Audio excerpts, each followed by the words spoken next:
there are shysters at every level of everything. So we would never say to somebody, oh, if you could get your hands on one of these guys who's got a letter salad after his name, oh, you got a winner on your hands there. We know too many horror stories of people who were taken, and I mean taken. Their multi-generational wealth completely destroyed by very smart people. What's up, boss? This is Abraham's wallet. We span the gap between the austerity of obedience to God and the prosperity rising from faithfulness. Run your home and your dough like a biblical boss.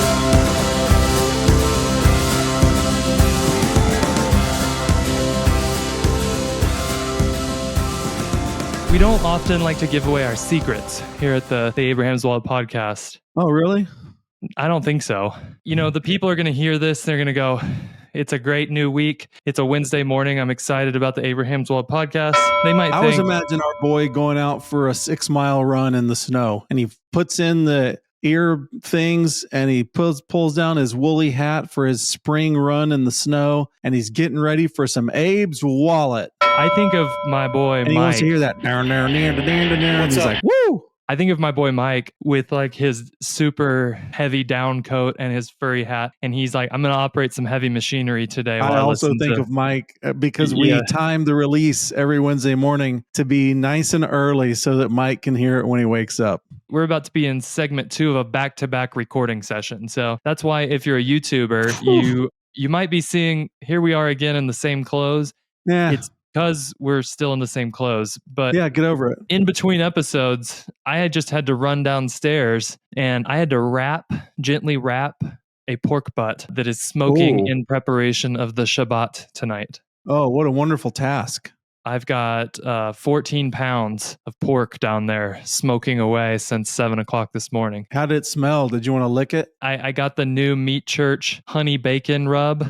I have 3 Meat Church rubs right now. Coated it in that, and then about halfway through the smoke, rubbed it in brown sugar and butter. It's not going to suck, that's for sure. You're reminding me of he probably is my favorite Twitter follow, is Papaw Jim. Papaw Jim's an awesome follow. That's the guy that you wish you had around the corner. I mean, I would take him as a mentor in barbecue, in Christ following. The dude is finishing up his faithful, 50-year career in manufacturing or something. That guy's just cool. The next time you come up this way to visit clients, if we could dummy up an excuse to go to Southern Illinois where he lives. He lives Southern Illinois. That's right. I think it's like north of Indianapolis. I have 100% confidence if we arranged to meet him, he would smoke us some barbecue. I'm totally confident of that. We need to just have him on an episode. Maybe, it would go one of 2 ways.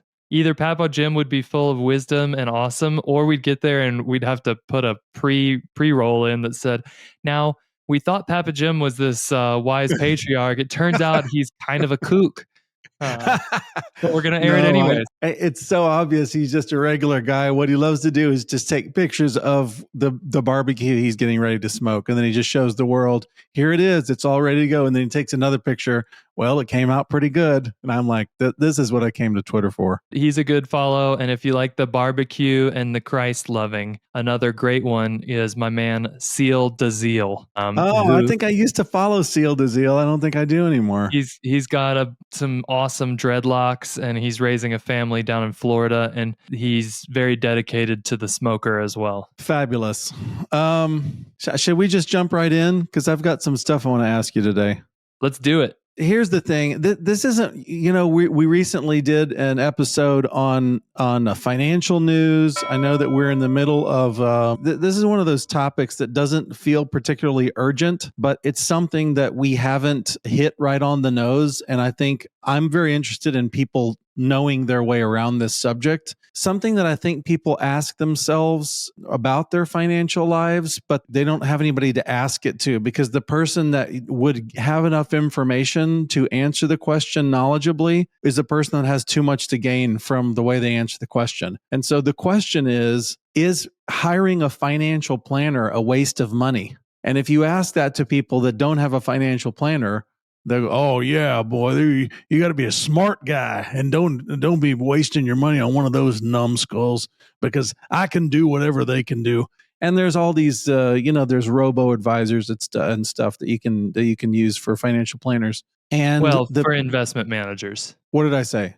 I'm just clarifying. Maybe we'll get into that in this episode. Yeah, that's what I mean. You can do investments through them. And I think a lot of people think a financial planner is somebody that I give money to so that he can put it in the stock market in a mutual fund. And why would I hire somebody just to hand them money and let them put it into the stock market when I can put it into the stock market myself? And I can decide how much money I think I can risk in the stock market, et cetera, et cetera. I just want to address that because if we care about people's financial lives, that's a huge category of, do I hire somebody to manage this stuff for me? It's kind of like saying, on my team, we've talked about having a board of directors before. On my team, the people that are part of my financial universe, do I hire a tax person? When I go to an estate planner, is that a part of a long-term strategy? Or is that a one-time visit? Or I've asked this question before and gotten good answers. Is that even something that I need? We're not super rich. Do I need to do any sort of estate planning, et cetera? So I just like to address the world of financial planners. So would you just tell us right off the top, what is your definition of what is a financial planner? There's a lot of people that use the title financial planner, financial advisor, wealth advisor, investment manager. I'm going to get to that. Broker, I guess that's less and less common, but there's a lot of people who would maybe fill that role, even CPAs who will say, hey, I can sell you investments too. Right.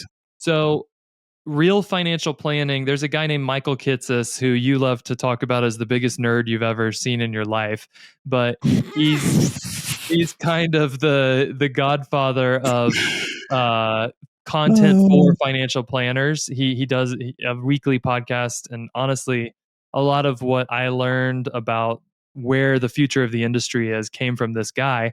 And his gist was, if you have an icky feeling when I say financial planner, it's probably because they deserve it. The industry as a whole has actually been pretty icky for a long time, but there's a new wave, I guess I would say, of financial planners who are not salespeople primarily. Their job is to actually sit down with you and create a holistic plan. And these could be people like me who maybe think that the core of the idea of holistic is who you are spiritually and what you're created uniquely to do and be and all that.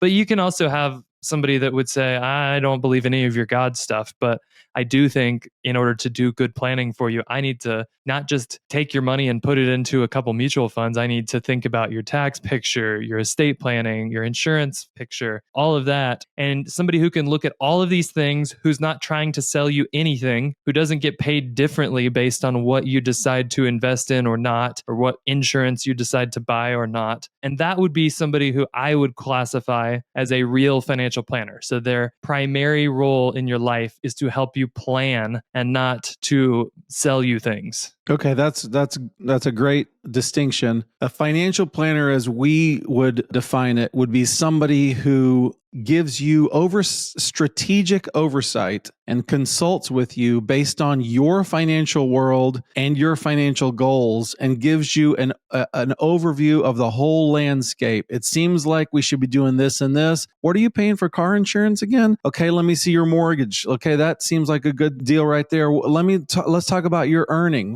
How much you got going there, and puts all the puzzle pieces in place so that you have a designed course of action. And then some parts of it, not all parts of it, that person will also go, I will take care of this for you. I can do that. I don't do that. You're going to have to, I can recommend somebody. I don't do that, but I do this and this. And moves you down the path of executing on a all-encompassing plan. Yes, and there's different flavors, right? Some people will do none of it for you, but they'll still do all the planning and hand-holding. Other people are like super integrated, and they've got lawyers that are going to do your estate plan and accountants that are going to do your tax. Whether they do a lot of it or just coach you through it, that's going to vary from person to person. But the planning part is critical, and honestly, that's where the value is. So people who would just take your money and stick it in investments, they have extremely limited value, is what I'm hearing from from you. Now, you mentioned about 8 euphemisms for this role, and I have heard of something called now get a load of this term, certified financial planner. Is that just another one of these throwaway terms, or what does that even mean? So that's a designation that financial planners can go to school for. You have to actually do some college level courses. And then you have to take a test. And honestly, Steve, there's a lot of designations out there in the world. I don't know if I should say this on the podcast because I might really offend some people, but tell us your opinion. My opinion, having gone through the certified financial planner designation, like I've done that and I pay a fair bit of money, do continuing education every year to keep that designation. You are a certified financial planner? Yes. So I'm speaking as a biased. Well, biased also means informed. So go ahead. There's a lot of other designations: chartered financial planner, certified life insurance counselor. It's interesting. They all start with C, almost all of them. Chartered financial analyst, that's one. Certified public accountant, CPA. CPA is meaningful. That's somebody who has gone through a whole lot of accounting certification, training. Right. They really know their accounting. They can do audit work, they can do tax work, all sorts of things. They've done a lot of hours of actual work to get it as well. Chartered financial analyst, that's a designation that usually people get who are going to be investment analysts. So I did a lot of the work to go through that when I thought that was going to be my long-term career deal. You actually have to do it over many years in multiple stages to get the CFA designation, but that is a super legit designation. CFP, Certified Financial Planner, same deal. You have to have a whole bunch of hours of work experience. You also have to go through courses and pass a test. And it is kind of the gold standard for financial planners. I will say, I've run across many CFPs who will sell you a horrible whole life insurance policy because they get a fat commission check off of it. So it's not like your homework is not done when you see the letters CFP, but it does mean they at least know all those different areas we talked about and have passed a very difficult test that covered estate planning, insurance planning, tax planning, investments, retirement, etc. Right. So that's kind of like getting a graduate degree in financial planning, and you can't dummy or sweet talk your way through that. Yeah, so I have an MBA, a Master's of Business Administration, and I will tell you, I got that because I was working for a company that paid for it at the time. Not hard, not something I'm proud of at all. I'm like, yeah, I got this. I got this because I thought if I ever just have to get a job, it will be a good insurance that somebody will probably maybe put me a little bit higher in the queue when they're deciding who to interview. If anything, when I went through that, I was looking around at my classmates thinking, they're going to get one of these degrees too. And that makes me not sure if I want it. Yeah.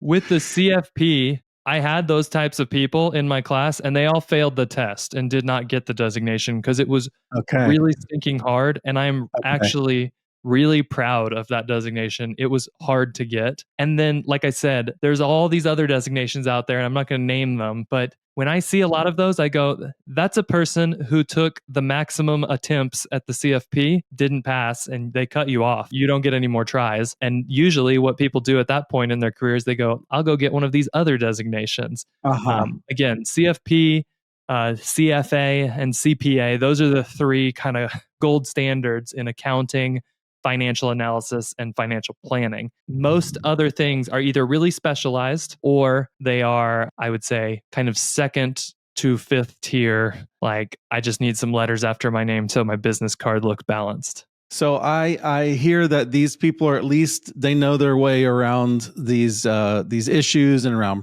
products and securities and what you can and can't do, et cetera. You've touched on this a little bit, but if they're all smart people, are they all really good people if they have those letters after their name? The CFP board is fine with a whole bunch of models of getting paid for your services. And back in the day, pretty much anyone who wanted to help people plan out their financial lives and deal with money, they were selling products. And that was the only way to get paid is you say, I think these are good mutual funds, and the mutual funds pay me when I invest you in them, and that's how I get paid. So I don't think those were bad people who were doing it that way. And there's still people who do it that way. And I bet there's a lot of them who are wonderful people. I'm not disparaging the character of somebody based on their fee model.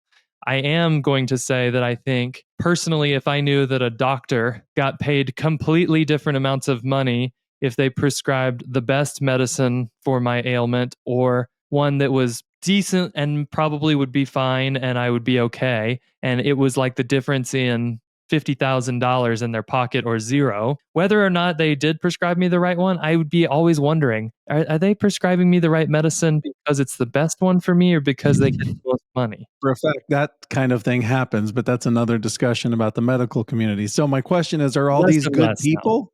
Well, I don't have any comment on their character. I'm just saying let's take the character piece out of the equation and say they are humans, and so there's going to be good and bad mixed in, but their Okay, that's incentive the answer. structure. I'll answer it myself. No, they're not all good people. It doesn't matter how many letters they have after their name. They're not all good people. So you wouldn't just trust someone just because they have some letters after their name. I would say we want the people that we work with to have a modicum of understanding and expertise in this world. However, there are shysters at every level of everything. So we would never say to somebody, "Oh, if you could get your hands on one of these guys who's got a letter salad after his name, oh, you got a winner on your hands there." We know too many horror stories of people who were taken, and I mean taken. Their multi-generational wealth completely destroyed by very smart people.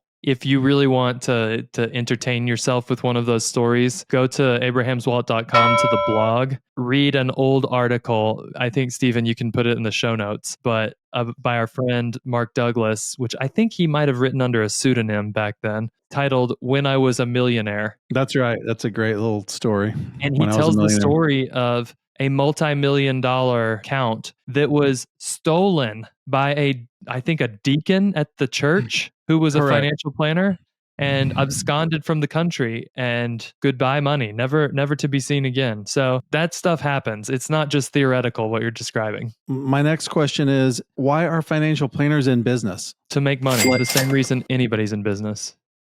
That's helpful to hear. They're in business to make money. So does that mean, and I'm just thinking like the common guy on the street, he knows a friend who hands out business cards at church, sees at the dentist's office and the financial planner's office, and he shrugs his shoulders and goes, "Those guys are just in it to make money." Is it dumb because they're going to hoodwink you? Are they all shysters? No, I don't think so at all. I think that I'm going to make 2 points. Number one, not everybody needs a financial planner. This should not be construed as a commercial for financial planners. No, it's informational. In fact, I'm going to, at some point, if you give me a crack in the wall, I'm going to tell about some people who distinctly don't need a financial planner and got taken for a ride when they thought they did. But some people do need a financial planner. Some people need them for the planning help. And they go, well, you can manage my money, I guess, since I'm paying you to do all this planning. Other people need them for everything. They're like, man, you could give me the best laid plans and then hand me the instructions, and I either have no interest, or I am too busy, or I don't have the skills to implement those plans. And so it's not dumb to say, you do the service that you're offering for money that you're really good at, and I will focus my efforts on the things that I am really good at, which may not include money, or I might be capable of it, but I just choose to not do that with my time. I don't know. You and I both employ all sorts of people to do things that we could do and choose not to. So I think making that deal is totally reasonable for a lot of people. It's not only wise to employ someone to mow your lawn if you don't have the time or physical capacity to mow your lawn, but when it comes to, say, landscape design, and it has to do with the water level under your house, it has to do with the pH balance of your soil, it has to do with what part of the country you're in and what plants will do well. Did you talk to my wife? Did she say that No. you need to talk to me on the air live about how No, I've I'm screwed up our trying to draw landscape a design in the metaphor. past? Trying to draw a metaphor. You can tell us about your life in a second. So when it's lawn mowing, okay, that's yeoman's work. If you have time to do it, you can do it. But if we're talking about landscape design and what should go where and the root system of this thing will only support these kinds of bushes and flowers underneath it. Guess what, folks? You don't know that information. I don't know that information. I need someone to do that work because their ability to understand the finer points is much higher than my own. There comes a point where you're not talking about the college kid who can mow your lawn. You're talking about somebody like my good friend Phil Reevy, who actually has a degree in these things, and go like, I can tell you which plants are going to do well. And just the fact that you saw one online that you think is going to be pretty in your yard doesn't mean it will succeed there. It's not stupid to pay a professional to do things better for you than you could do yourself. So that's a pretty simple point. And I want to make one. Okay, do you want to tell us about your landscape design before I make my little another point? Oh, I don't necessarily have to. I'll just say, to agree with what you're saying, I have taken it upon myself to re-landscape the yard at my house twice in my life. And both times, one time ended up with just an increasingly large portion of my yard being covered in those giant thick wood chips. And it just looked like we had a sea of dog dew in the backyard. It was awful. And the other time resulted in the collapse of a retaining wall. So my wife Horrible. just says, now, this is one thing that you are definitively worse, not only than a professional at, but worse than the average person, like off the street. You're in the bottom 50 percentile of landscapers. So that's kind of a running joke in the Parrot House. Okay. Not only do you not bring anything to the table, you make things worse when you get involved. That's right. Okay, so let me just ask on that point. You started this big project in your front yard. Is that finished, or does that finish after it warms up? I have called that company at least twice in the past 3 days to say, when are we planting all the plants? Because my water, Okay. it's raining and it's kind of spring here, and my soil of my front yard is kind of running out into the streets because we have no plants. Okay. But soon, but not yet, is the answer. All right. So I'd like to make one more little businessy comparison besides my landscape design. In my wife's business, my wife started as a wedding planner, and she's since expanded into doing corporate stuff. It was very hard in the early days for these, God bless them, these sweet brides who had this much money to put towards their weddings. If you'd like to know how much money to put towards your weddings, you could watch a recent episode that we did about saving up for weddings. And these sweet girls are very concerned, and they're very protective of their wedding budget because they want to make the most of it and they want it to be wonderful. And so it would seem like a waste for them to hand, I don't know what my wife charged in the early days, $2,000 to a wedding planner when I've only got $15,000 in my budget, to hand it to this person. What is she going to do? Put flowers up on a pedestal? We could have put flowers on a pedestal. This was so striking to me. I would nearly stop them and knock them over and tell them, listen, you can't get the deals with photographers, linen people, furniture rentals, tent rentals, videographers, talent. If you're going to have, live music or something, you can't get the deals as a normal person that my wife can get, because this is the business that she does. So all of the vendors want to work with her. So cake makers would say, well, I would charge $500 for that cake. But for you, Dora, I'll charge you $300 for that cake. Those things were real. And so they happened in all of these categories around a wedding. And I wanted to grab these girls and shake them by the shoulders, which is not a good way to get new clients. But I wanted to say to them, it will benefit you financially if you will hire this girl. You will end up saving money if you'll just let her run everything, besides the fact that it'll be more beautiful. I think that is a comparable example to a good financial planner who is looking at the whole landscape of your life and going, we want to make wise decisions all the way from your car insurance to your education planning for your newborn, et cetera. For somebody to give you thoughtful oversight into all these arenas, to me, it seems obvious that if there's any complexity, if there's maturity, if I can use that word, to your financial plan, then hiring a professional to give you the landscape design, if you will, of your finances makes all the sense in the world to me. Have any reaction to that? When I talk to folks who are considering this, it's not so much could I envision needing this, is the appropriate time. how much do I spend? Because, we own a financial planning business and we also do this podcast. And a lot of people listening to this podcast will give me a call from time to time and say, "Hey, is now the time for me to start? I love the podcast. I'm a big fan. And frankly, I'll pay whatever the rate is to have one-on-one interactions with Stephen Manuel." But in all seriousness, I do get a lot of Thanks, people. Mom. We appreciate your business, Mom. Yeah. I get a lot of people who are wondering, is now the right time? And they might actually be killing it. Like they're on the Abrahamic track. They're making $75,000 a year and have a newborn. And maybe they're following our critical skills of finance path that we are Oh, yeah. in the process of laying out. When I listen to the overall picture, I go, actually, if you're going to spend a few $1,000s on financial planning and then pay on an ongoing basis to have somebody help you, there's better things to do with your money at this stage. And here is where it would help. Just because everything you said is true and valuable doesn't mean at all that everybody should be rushing to the door to hire a financial planner right now. Totally. And We are not saying that. I know this is true of you. I'm sure it's true of other good guys as well. One of the things that has made me incredibly loyal to my mechanic that I use, I just spent a whole bunch of money recently on my 97 Land Cruiser with this guy. And one of the reasons that I trust him to do that is because there have been several times when I have heard a clanging sound under my hood and I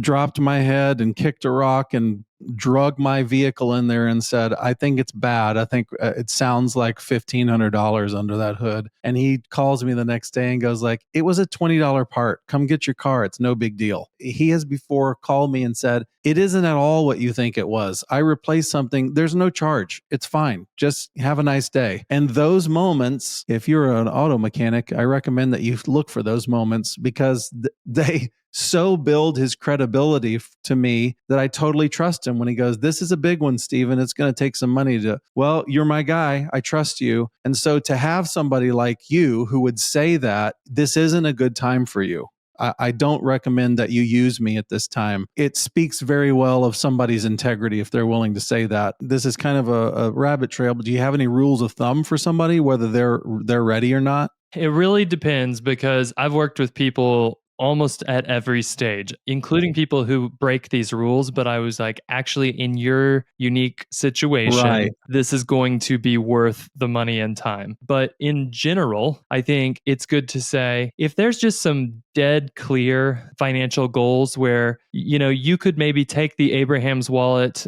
annual summit and use that to say what are our big goals, what are we going after as a family, and you come out of that feeling like, okay, we've got some near term and some more longer term stuff that we just know we're after. However, when we look at our money, we have $8,000 in credit card debt, and we're chipping away at it. We're paying it down slowly, but it's still there, and it's not something that we can just snap our fingers and pay off. That would be a case where I'd go, pay that off first because it's dead obvious that that's the next Right. thing on your list. We both worked for campus ministries for the last 10 years, and we're currently trying to find jobs, but we make a combined $60,000 a year as a family, and we're transitioning into a for-profit business world. I would say get really good at budgeting, find some mentors who can help you with that, but don't take what's a huge percentage of your earnings for the year and use it to get somebody to tell you a bunch of stuff that you probably won't be able to even start implementing Yes. until you're in the next phase.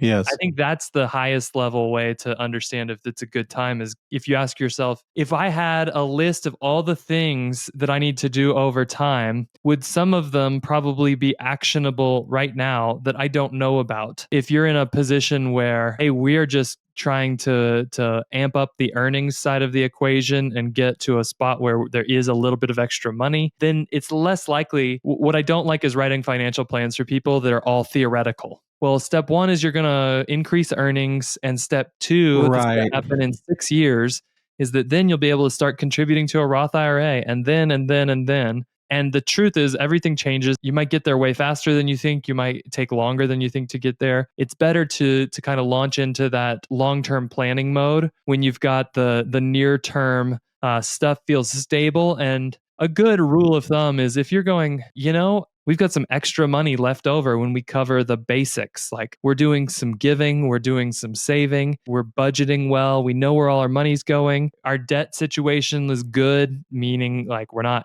going deeper and deeper into debt just to make things work. Then it can be really good. Now, the exceptions are all sorts, but for example, I've worked with people who are in medical school and they're going, I'm taking on $350,000 worth of debt. I know I'm going to have a high income, but I would really like to make the smartest choices now because I know that could save me $100,000 over the next 5 years. That's a situation where maybe you're not in a spot where you've got extra every month, but it can make a lot of sense to bring in outside eyes and help you make the right choices that could save you 5-10 times what you spend on advice. But you've told me you don't want to work with future doctors. Is that right? I only work with current doctors in the family setting. I have enough doctors in my household. I was just kidding. You mentioned something that made me think of a question around what people pay for financial planners that to us seems like highway robbery.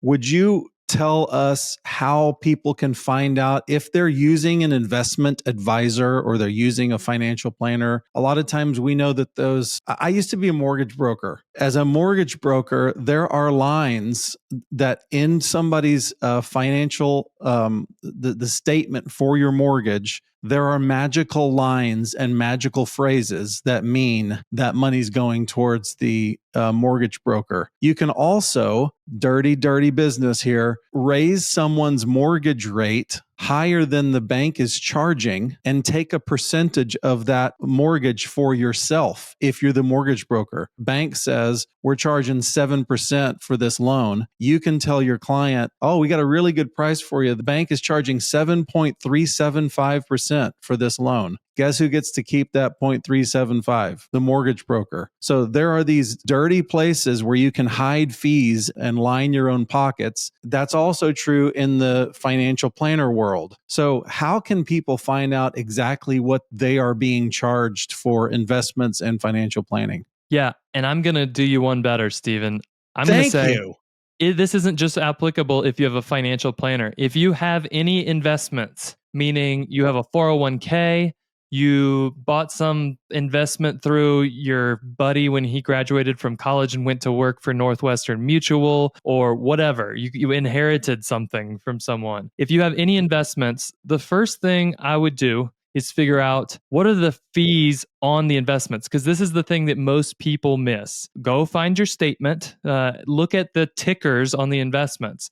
Now, if they're individual stocks, like you own some shares of Coca-Cola or Home Depot, there's not an underlying fee because that's an individual company. If they're mutual funds or exchange traded funds, which would be companies that exist to buy stock in other companies and pool them together, there's all sorts of mutual funds and exchange traded funds, but it's basically a way to diversify and own a whole bunch of stocks with one asset that you purchase. Those have fees included in them. You should find out what those fees are. They range from like 2 basis points, meaning 0.02% annually, to a whole lot, 4% annually, for some really weird, actively managed mutual funds that's outrageous. Out there. Would you say that this is part of oversight and managing your flocks to know what you're being charged? Yeah, this is a good thing that we probably should have added in there. But you can find those out if you go to Yahoo Finance. So if you type in finance.yahoo.com,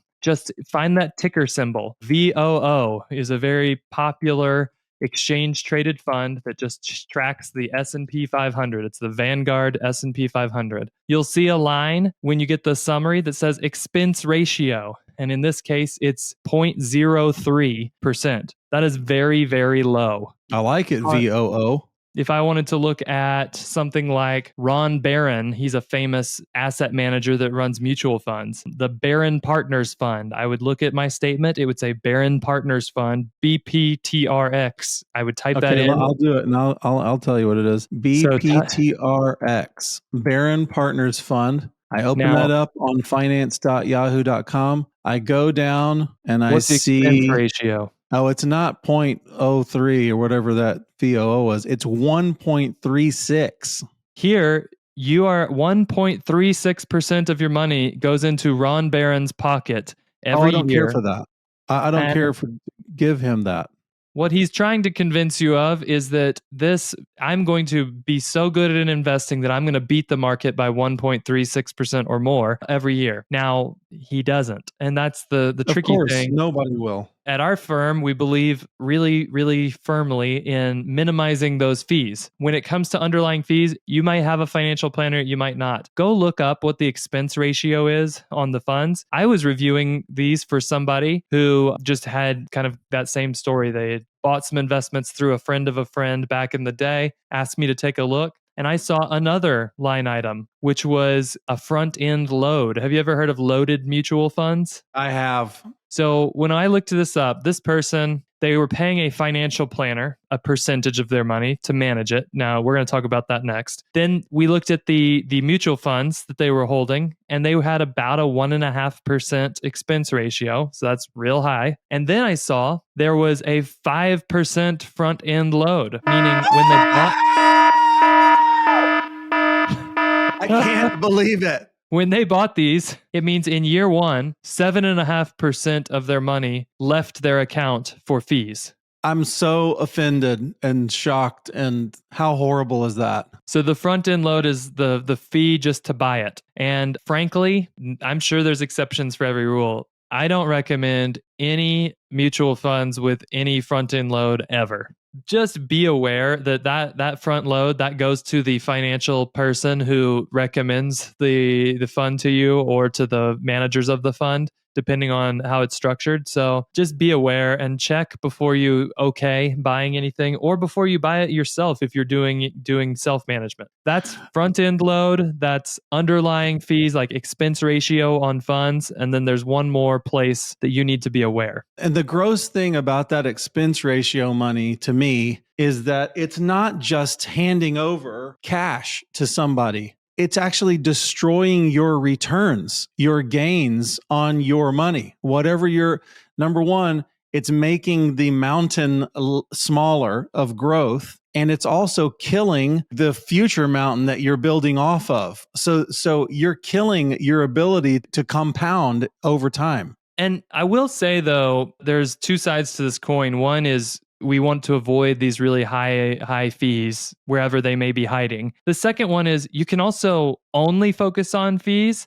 and lose the forest for the trees a little Of bit and course, say, of I'm course. just going to invest in the VOOs of the world, and I'm going to completely ignore things. Like, we recommend some investments that have maybe up to 35 or 40 basis points, so 0.35 or 0.4% of fees. But That's the high end, everybody. That's the high end. we do it when there's a very specific reason for including that investment in a portfolio and it meets a need. You know, there's funds out there that we say for this person and the thing we're trying to achieve, there isn't just a 3 basis point solution to do what we need to do. So we're fine with paying some fees, and that's fine. I'm going to say the same thing about how much you pay an advisor, because there's a wide breadth of how much somebody who's willing to manage your money is going to charge. And usually they're charging you whatever their fee is on top of all these other fees we've just described. There's some people who the way they charge for their services is a flat fee. And they'll say it's this much every year, no matter if I manage $0 for you or 10 million. That can be a really good model. There's certain states that allow advisors to do it that way and others that don't. But what I have found is that it tends to be a better model when you have a lot of money. So there's no one that's having $50 million managed who's paying 1% fees per year. If they are, they're crazy. A lot of people who maybe don't have a lot of assets, but have a very complex financial situation. And this might sound crazy. It's actually really valuable to them. And they'll pay somebody $10,000 a year for flat fee advice and planning to just be a consultant. So usually that flat fee model, it starts kind of in that 5 to 10,000 plus a year range is what people end up paying for flat fee advice. Okay.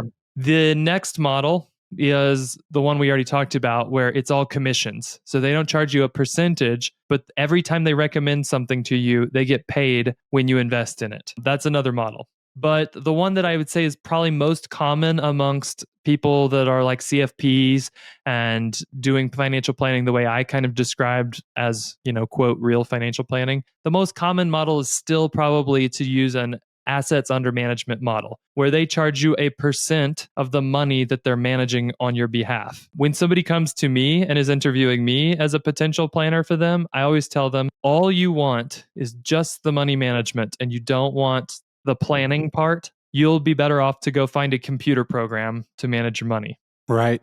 I do think that it's still a fairly good proxy to tie how much fees that you're getting as a financial planner to the amount of money you're managing for someone, because complexity tends to increase, and you tend to say, well, when you had $200,000, you had this much need, but now you've got $750,000 and we're starting to get into a new bucket. And when you have 2 million, we're going to do a whole lot of different things than we were doing. So it does tend to increase. It's not perfect one-to-one. There's a fee that gets charged based on the amount of assets that people are managing. The way that I do it is that fee decreases as the assets go up, because it's not twice as hard to manage $5 million as it is to manage $2.5 million. Right. So the fees decrease as the balance goes up. I don't want to say that it's necessarily wise to look at this as you want to absolutely minimize those fees. Vanguard just had a program that a lot of financial planners were worried about, where they would have a real CFP person that would be your financial planner, and they would charge, I think it was 40 basis points, so 0.4%, which is really, really low. I'd say the industry standard is 1% that people charge. And they would charge 0.4%. They just shuttered it. They're closing it all down because they said, we can't provide good service to people for that cost. We end up basically just doing a once a year check-in on their investments, and all we're doing is kind of what I suggested, which is like the same thing a computer program would do.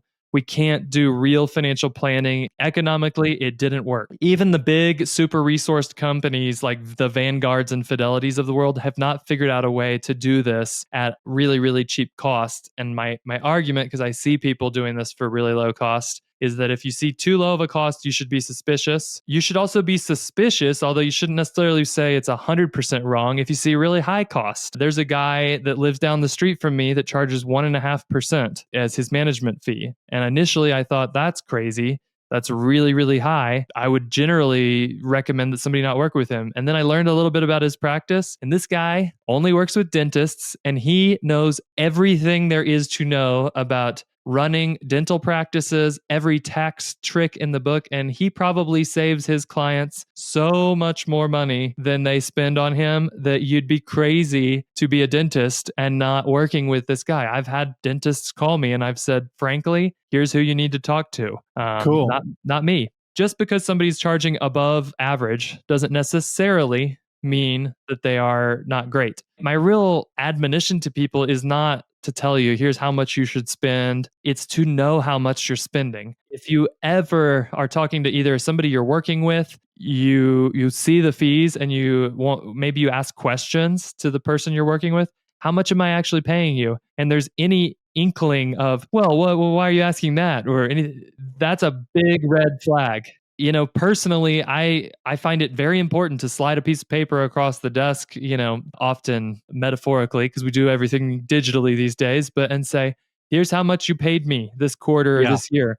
Did you get that much value? If not, yes, maybe we shouldn't be working together. That to me is a good way to think about this, is just know the condition of your flocks, know how much you're spending to have help in this area. It's the same if you're using a 401k plan and you're not working with a planner. Know what the fees on the funds are, know how much the fees on the plan are, because there's often additional fees on a 401k plan. And if it looks terrible, tell your boss, this looks terrible. What's the deal here? I'm not trying to create litigious listeners here, but if you have a 401k plan that's really bad, your employer is on the hook, and you can sue them for that. Not to say that you would. You have rights that they would be very nervous if you started saying, I don't like this one little bit. I'm going to put some pressure on you to fix it. They very well might listen to you. Wherever it is that you're keeping assets and money, and whoever it is that you're hiring to help you with that, just know what you're paying. Have that honest, open conversation conversation with them and go, do you think I'm getting this much value? Hopefully the answer is yes. And you go, great, I've got good people on my team. And if the answer is no, then make a change. That's